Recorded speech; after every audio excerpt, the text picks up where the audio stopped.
Evening. Result sa 2 p.m. is 171. Rambolta on the spot. Sa 5 p.m. 120. Target. All draw guide na to. 2 hits ta karon. Na karon ani atay kombe. Atong kombe kay nara.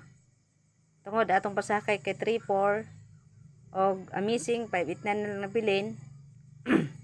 Atong mga kombinasyon kay 594, 250, 074, 053, 018 og 843. Og ganing hat na paabot na ako nga 056. Dili kumpiyansaan basi magkuyog ng 50 og 56.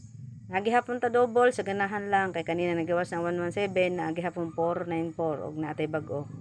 Og padayon lang gihapon atong duha ka eskalera kay basi eskalera pa bisan tagita lang no. Kay di ba nato matagan ang bula. Kana salamat po sa panonood. Kung nagustuhan niyo po ang video nito, huwag kalimutang i-like at i-subscribe. Salamat po para ma-notify po kayo sa lahat ng upload ko everyday. PD po sa STL, PD po sa 3D.